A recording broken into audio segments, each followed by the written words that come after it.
Salam olahraga, kembali lagi di YouTube AHM Channel. Sebelum melanjutkan menonton video ini, jangan lupa dibantu subscribe, like, komen dan share-nya untuk mendapatkan video-video terbaru di channel ini.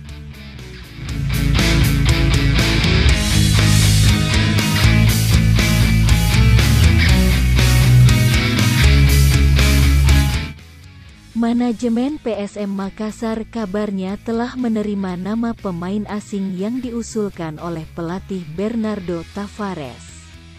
Setelah menerima usulan, manajemen langsung bergerak cepat untuk merekrut sang pemain. Manajemen menegaskan telah memberi tugas khusus kepada pelatih untuk merekrut pemain yang sesuai dengan formasi permainan yang diinginkan.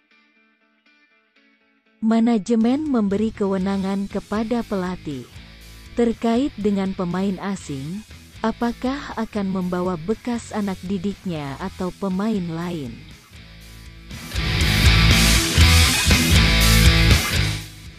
Gelandang asing yang dikabarkan mendekat adalah Jose Carlos Silva Franco. Junior Franco adalah pemain kelahiran Lisboa, Portugal yang berkarir di liga negaranya. Ia terakhir kali aktif bermain pada musim tahun 2020 sampai tahun 2021 dengan membela klub FC Penafiel. Saat itu pemain berusia 27 tahun tersebut mencatatkan 30 penampilan atau 1.712 menit bermain. Dari 30 penampilannya, Junior Franco membukukan 2 gol.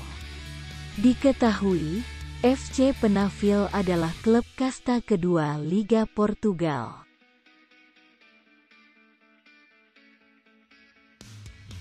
Selain di Liga, Junior Franco juga membukukan 1 penampilan bersama FC Penafiel di ajang Piala Domestik dan berhasil membukukan 1 gol.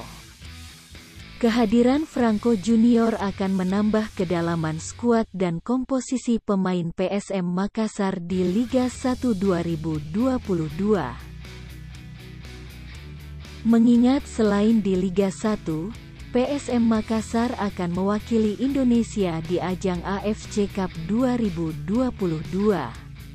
Peluang PSM Makassar untuk gaet Junior Franco terbuka lebar.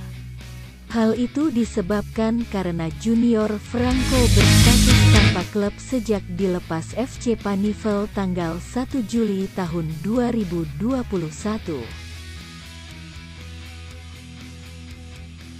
Berikut profil singkat Franco Junior. Nama lengkap, Jose Carlos Silva Franco. Tanggal lahir, tanggal 29 Maret tahun 1995. Tempat kelahiran, Lisboa, Portugal. Usia, 27 tahun. Tinggi, 180 cm. Kewarganegaraan, Portugal.